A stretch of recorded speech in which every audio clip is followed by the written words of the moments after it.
Coucou, bienvenue au Café des Burnies, le podcast qui prend soin des nanas en burn-out. Je m'appelle Sarah, je suis infirmière, naturopathe, coach en résilience et passionnée de tricot. Alors ma mission est de t'aider à déculpabiliser, à sortir de ton isolement pour recharger tes batteries et être épanouie. Chaque semaine, que ce soit en solo ou avec une nana inspirante, on parlera dévalorisation, échec, harcèlement, mal-être, mais aussi résilience, espoir, épanouissement, reconversion et bien sûr, trichothérapie. Pour reprendre confiance en toi, pour retrouver ta joie de vivre, pour redevenir cette personne dynamique, plein de peps que tu étais et surtout pour reprendre ta vie en main et profiter pleinement de ton quotidien et retrouver le plaisir d'être avec toi-même et avec les autres, réserve ton appel offert pour qu'on puisse faire connaissance et voir si je peux t'aider et comment je peux t'aider.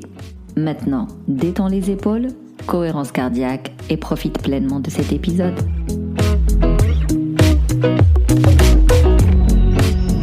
Moins de vêtements et plus de style, c'est le slogan de Mélina. Nous allons parler de style aujourd'hui, de mode de vêtements et comment ça peut vraiment t'aider à t'affirmer et à gagner en confiance tout en consommant moins, bien évidemment. Après 7 ans d'expérience dans un grand groupe de mode, Mélina lance Mélie Larty, où elle accompagne des femmes à revoir leur garde-robe. Je laisse place à notre discussion et je te souhaite une très bonne écoute.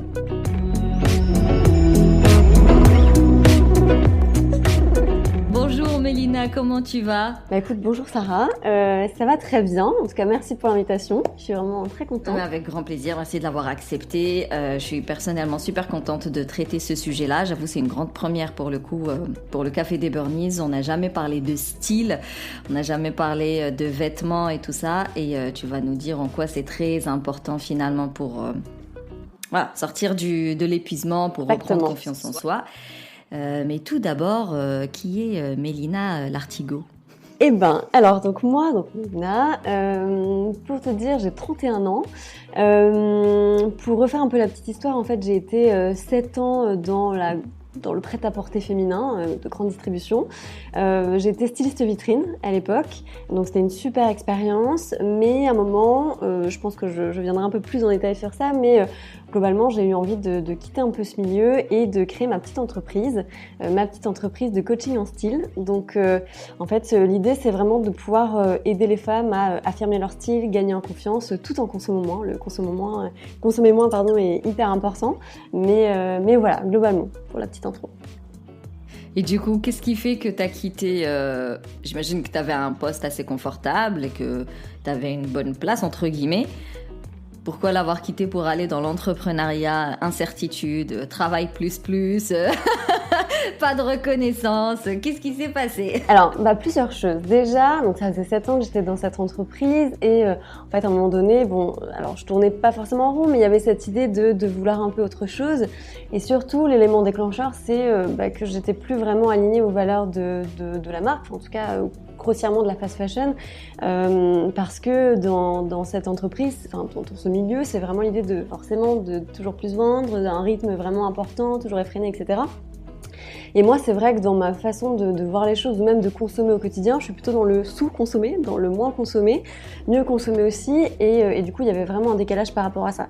Donc il y avait déjà cet élément qui m'a fait forcément me poser pas mal de questions, et aussi parce que en fait j'avais un peu cette frustration alors je travaillais les vitrines, on va dire, de mon côté, mais sans vrai rapport, on va dire, directement avec les clientes pour qui je faisais les looks en fait.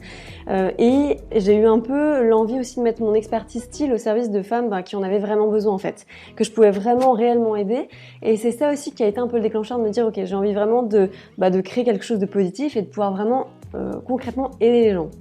Donc ça a été ça, et pour revenir un peu sur l'entrepreneuriat, globalement en fait depuis que j'ai 10 ans à peu près, mon rêve c'est de créer ma petite entreprise, donc je pense que c'est une idée que j'avais un peu au fond de moi depuis pas mal de temps, et c'est là où je me suis dit bon ok, il y a trop d'éléments qui font que j'ai envie d'aller là-dedans, et clairement go quoi, donc j'ai essayé.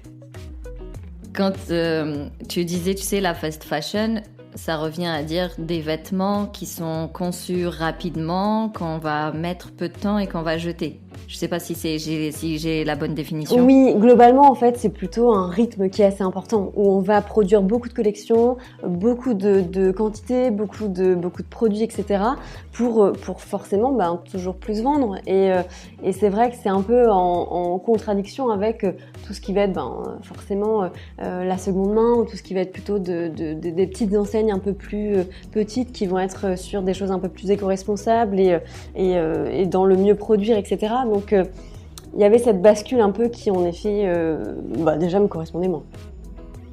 Mais du coup, toi, tu penses que ça a toujours été le cas, mais la vie a fait que t'es quand même rentrée dans cet emploi, ou il y a eu une prise de conscience et tu t'es rendu compte que c'était pas tes valeurs? Est-ce que tu as une idée où est-ce que ça se situe? Oui, je pense qu'il y a alors un peu entre deux, mais c'est vrai que en fait, ça s'est fait un peu progressivement.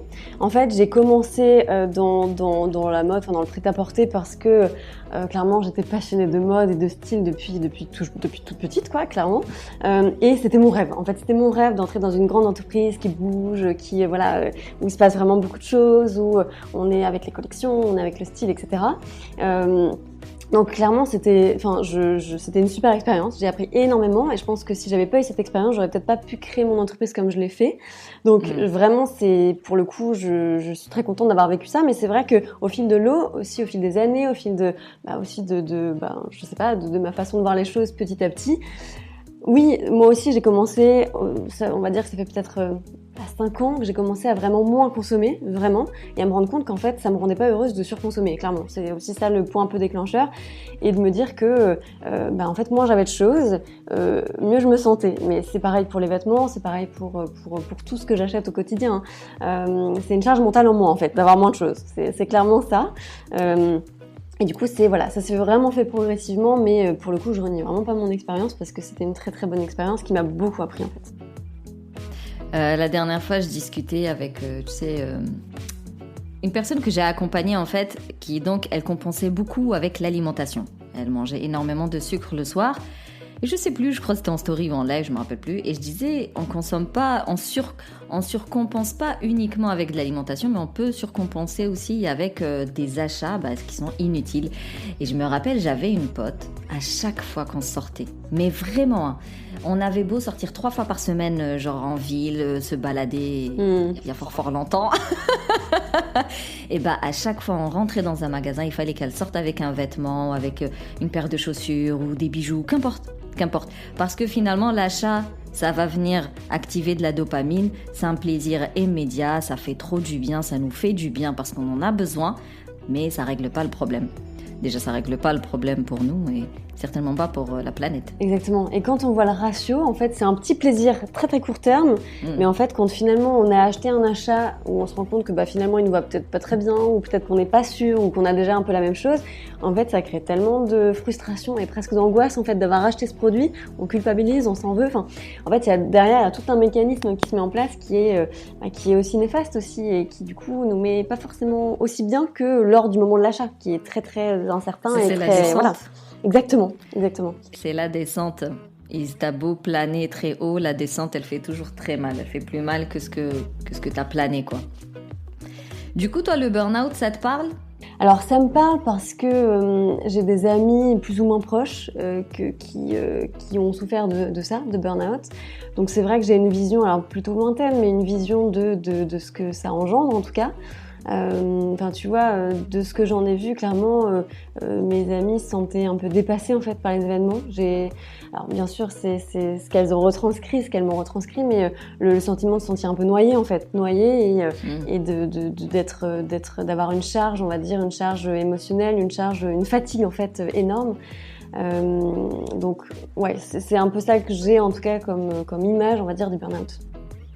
Donc c'est vraiment des personnes qui sont fatiguées et de par leur fatigue, elles devenaient inefficaces au quotidien et donc elles étaient dépassées. Ouais, c'est un des aspects du burn-out. Après, forcément, cette fatigue et cette inefficacité, elle va impacter ta confiance en toi, ton estime de toi-même. Tu vas te sentir un peu impuissante. Donc quelque part, c'est comme si tu te sentais toute petite ou inutile. Et du coup, c'est là où c'est intéressant autant de bosser l'alimentation, le sport, tout ça pour tout ce qui concerne le corps, mais c'est aussi très important de bosser l'état d'esprit.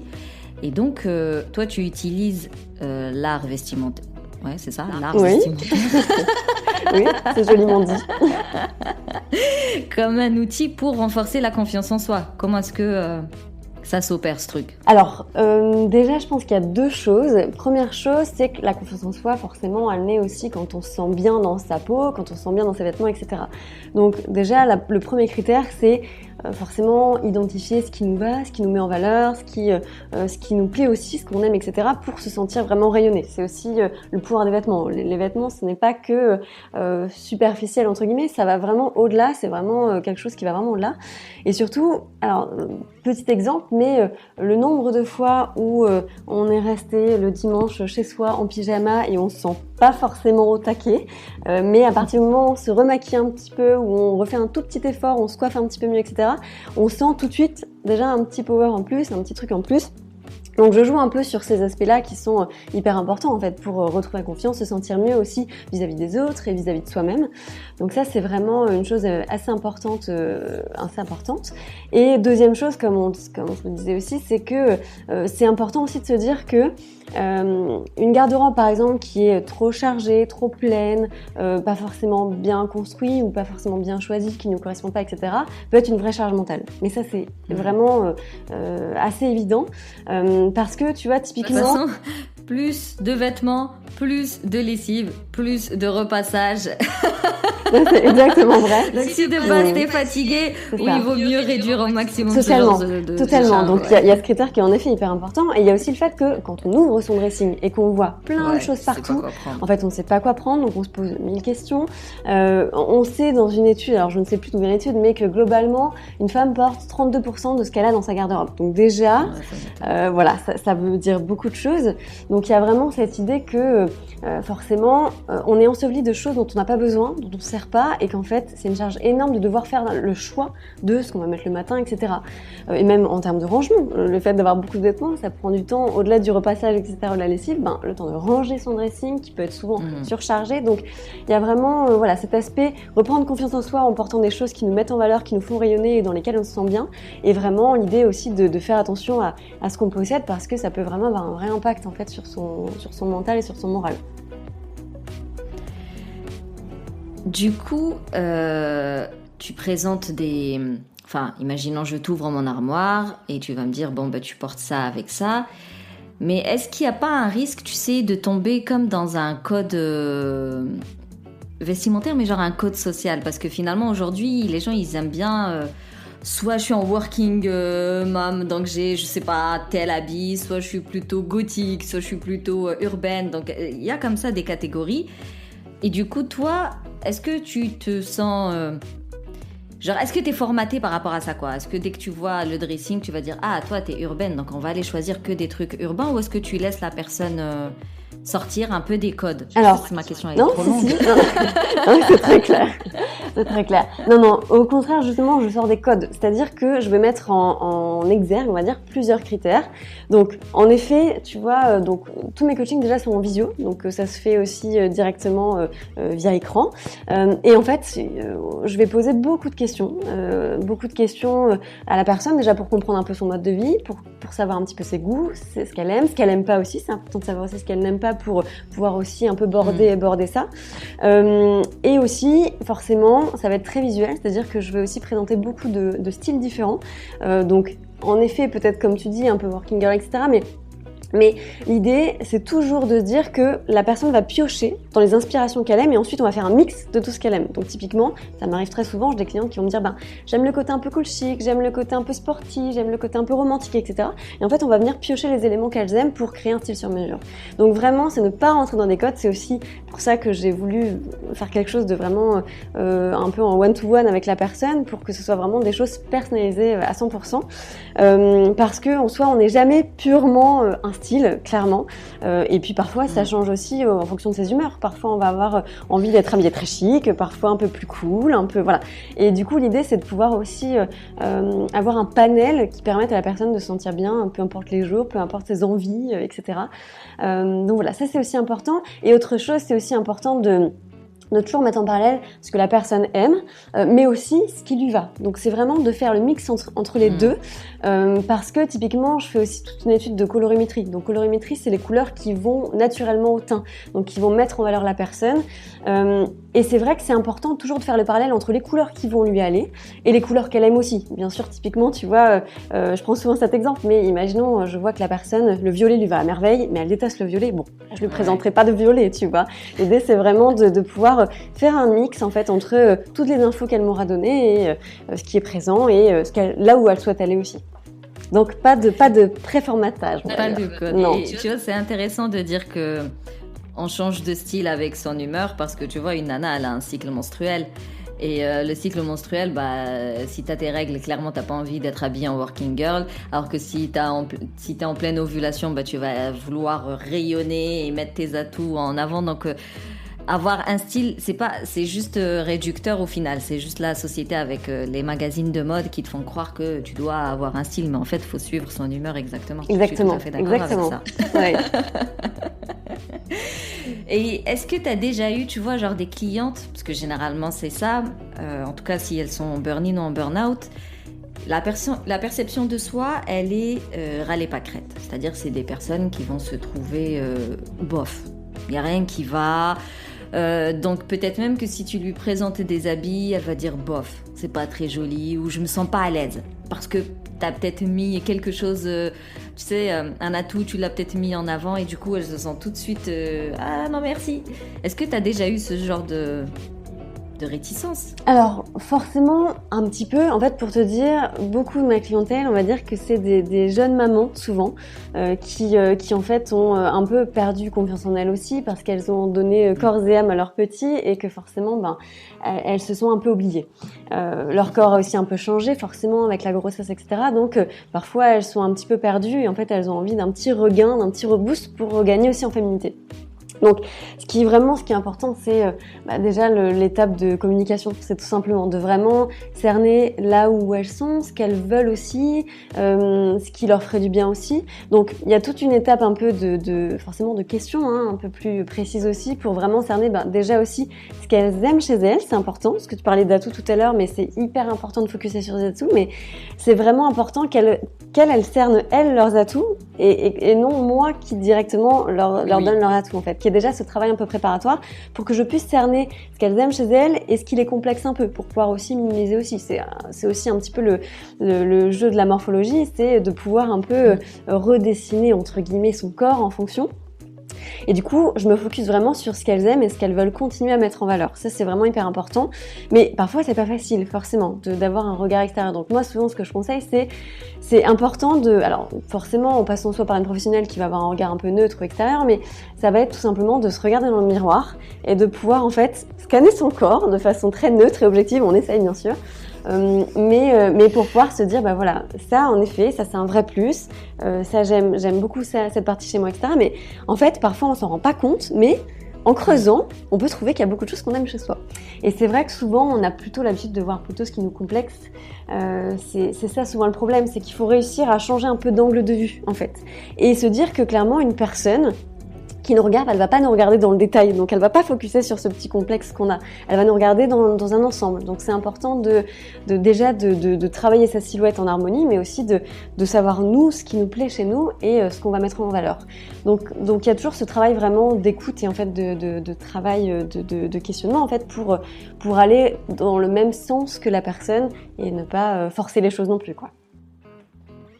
De toute façon, la perception de soi, elle est subjective, elle sera toujours subjective. Du coup, quand on parle de complexe, en fait, il n'y a que nous qui voyons les complexes. Les autres, soit ils passent à côté, ils les remarquent même pas, soit pour eux, il n'y a rien de bizarre, en fait.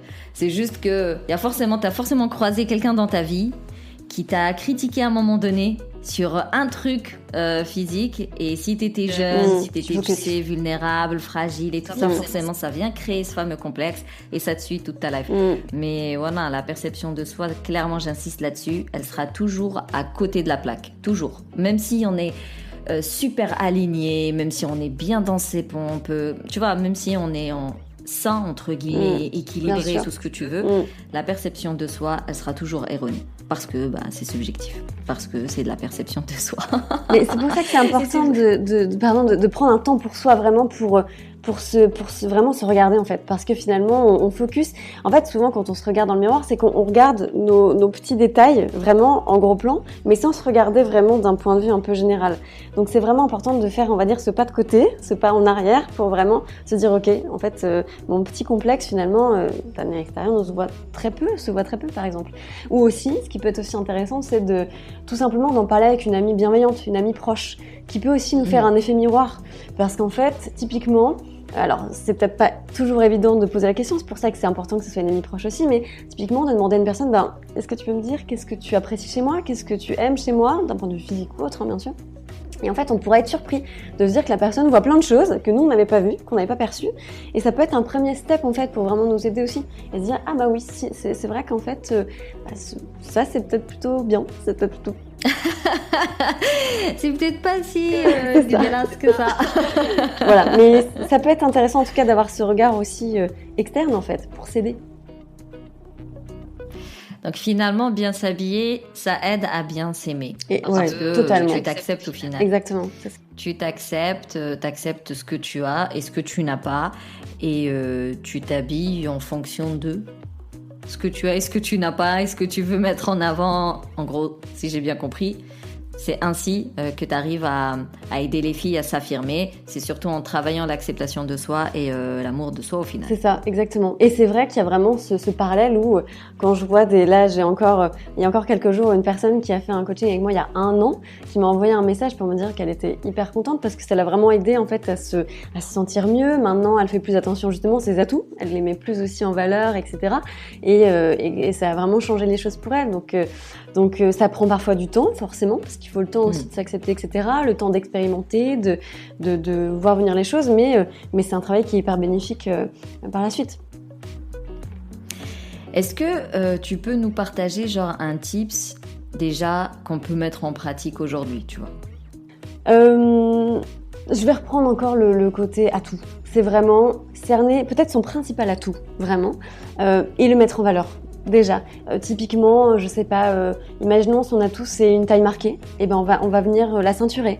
Imaginons c'est des chevilles fines, on va venir un petit peu les mettre en valeur, les mettre en avant par peut-être une jolie robe, etc., une jolie jupe. C'est vraiment peut-être essayer déjà de porter quelque chose qui va focuser sur cet atout. C'est vraiment la priorité. Et en fait, forcément, notre œil va être attiré par cette partie de nous, ou va être attiré par ça. Et on mettra vraiment de côté ce qui nous complexe et là où on se sent un petit peu moins bien. Donc c'est vraiment ça en fait, c'est vraiment essayer de changer de regard en fait, de changer d'état d'esprit et ne plus être focusé sur ses complexes mais vraiment sur ses atouts. Je reviens vraiment souvent à ça mais c'est prioritaire en fait, c'est vraiment hyper important. Du coup, tu donnerais quoi comme conseil à une personne qui se sent moche en fait, tu sais, qui ne s'aime pas quand elle se regarde dans le miroir et du coup, le matin, j'imagine qu'importe ce qu'elle met, elle va pas se trouver belle parce que le fond déjà, ça va pas quoi. Déjà de base, elle ne s'aime pas. Qu'est-ce que tu pourrais lui recommander ? Je pense que déjà, en effet, comme on le disait, c'est un travail sur soi. Déjà de se poser des questions, de prendre du recul, etc. Je pense que y aller petit à petit. C'est pas forcément se dire ok, je vais tout changer du tout au tout parce que ça prend du temps. Donc c'est aussi, je pense, se rassurer sur ça aussi, parce que parfois on peut tester quelque chose, se dire ok, ça c'est peut-être ce qui nous ira le mieux, etc. On l'essaye, on est un peu déçu. Il faut pas tomber dans la surfrustration, se dire ok du coup rien ne me va, c'est no way, ça ne va pas, etc. Je pense que c'est vraiment ça en fait, c'est vraiment ne pas se décourager parce que ça prend du temps. Typiquement, je prends aussi souvent cet exemple, mais quand on commande des nouveaux vêtements, etc.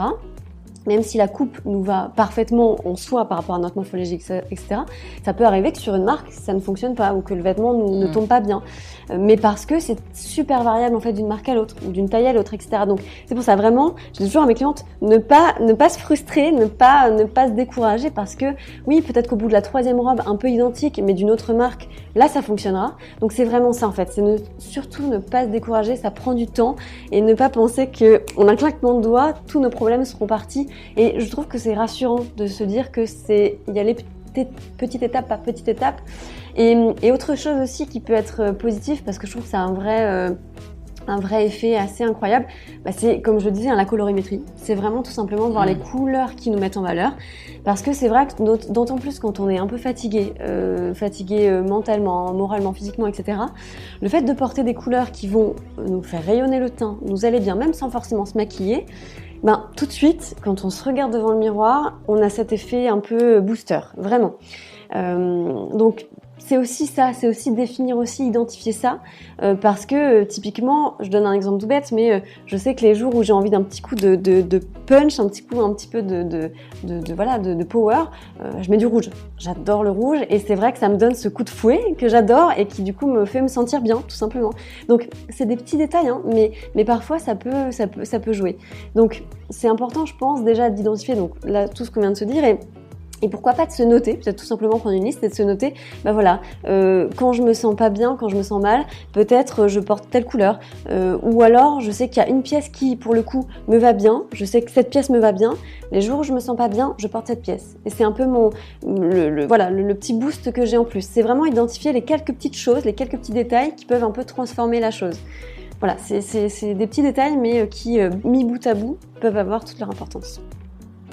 Si ça peut aider, tu vois, moi qui suis pas très maquillage et sincèrement je suis pas très vêtements, c'est-à-dire moi j'ai 2 pantalons, 3 chemises et dans le minimalisme. Et ça tourne parce que j'avoue ça ne m'impacte pas, je veux dire autant je me sens pas belle, autant je vais pas te dire je me sens trop belle, enfin je m'en tape, je m'habille et je sors. Par contre, il y a quelque chose qui va me mettre vraiment bien, ça va être des bijoux berbères. C'est vraiment des bijoux de chez moi, ils ont une histoire, il y a toute une culture, il y a tout un artisanat autour.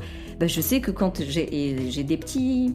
Soit c'est des boucles d'oreilles, soit c'est des bagues où il y a des... Comment on appelle ça ? C'est comme des broches.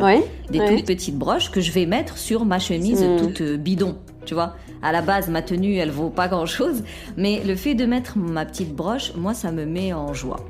Donc, juste pour insister sur le fait que ça peut vraiment être n'importe quoi. Exactement. Qui te met bien, quoi. Après, tout dépend. Encore une fois, c'est des personnalités. Je vais insister sur le patrimoine culturel parce que c'est très important pour moi. Mais la personne qui nous écoute, qu'est-ce qui est important pour toi ? Qu'est-ce qui te met en joie ? Quelle est la valeur genre un carburant quoi, qui te fait bouger. Exactement. Et tu pourras la manifester avec des vêtements.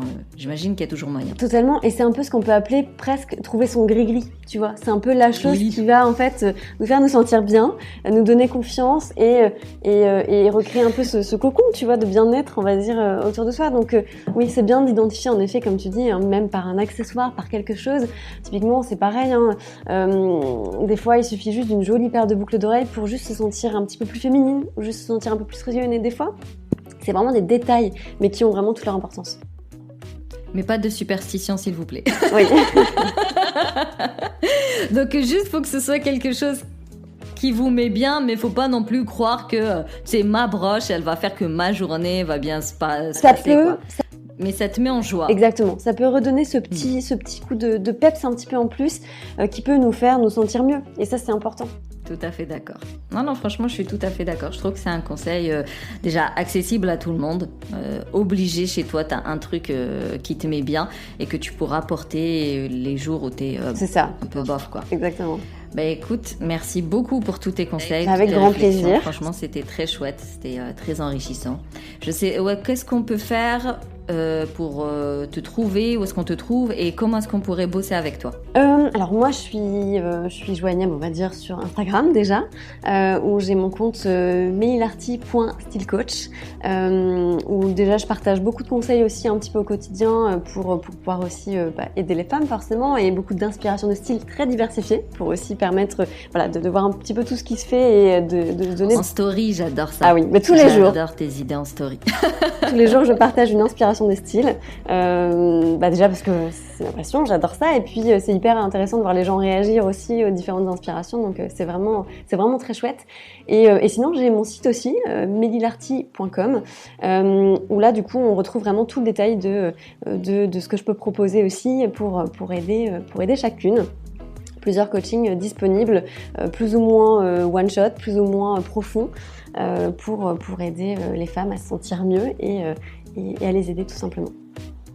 Et du coup, c'est à distance et donc ultra pratique c'est finalement. Ça. En fait, exactement. Tout se passe à visio, ce qui me permet d'avoir des clientes un peu de partout, en France, en Suisse, en Belgique, etc. Et du coup, c'est super en fait, parce que ça a ouvert un champ des possibles, en fait, la visio qui est assez incroyable. De toute manière, je mettrai ton site internet et je mettrai ton compte Instagram dans le descriptif de l'épisode. Et puis, je ne peux que vous recommander d'aller voir, ne serait-ce que les stories, ça donne des idées, c'est inspirant, tu vois, moi je trouve que c'est motivant. Alors, je tiens à préciser quand même parce que parfois, on peut se poser des questions parce que c'est quand même quelque chose qui est un peu particulier, de faire appel aussi à une coach en style, etc. Donc, moi, je propose un rendez-vous découverte d'une 20aine de minutes en visio. Donc, c'est vraiment sans engagement, c'est vraiment gratuit pour pouvoir échanger, en fait, tout simplement sur les problématiques de la personne, les attentes, etc. Et puis, voilà, échanger aussi un petit peu, pour voir un petit peu si on peut continuer ensemble ou pas. Donc, ça peut être un premier step déjà pour voir un petit peu où aller et voilà. Ça marche. Encore une fois, merci beaucoup. Et puis, un gros merci à toi. À très vite. Merci beaucoup, c'était super. À bientôt. Salut.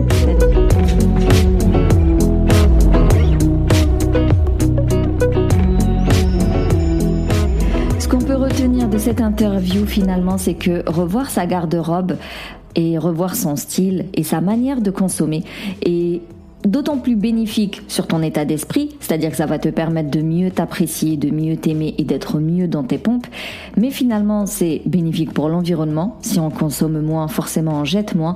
Et c'est tellement bénéfique pour ta tête, pour ta charge mentale. Le fait de voir un dressing assez... pas vide, mais voilà, pas minimaliste non plus, mais en tout cas épuré, ça ne déborde pas de tous les côtés. Et le matin, ça te fait gagner du temps. Quand tu te lèves, t'as déjà plus ou moins tes tenues. T'as pas à réfléchir 15 000 fois pour savoir quelle tenue prendre. Et puis, finalement, ce que tu vas porter te correspond, te fait du bien. Et en moins, ça te fait des lessives en moins, du repassage en moins, du rangement en moins. Donc voilà, merci beaucoup pour ton écoute. Si tu apprécies le podcast, tu peux me soutenir en laissant 5 étoiles sur la plateforme d'Apple Podcast. Tu peux aussi me laisser un avis. Tu peux partager le podcast à des personnes qui pourraient en avoir besoin. Si tu veux échanger autour de cet épisode, je te donne rendez-vous sur Instagram. Je te conseille aussi de t'inscrire à mon canal privé Telegram. Et d'ici là, booste ton feeling good.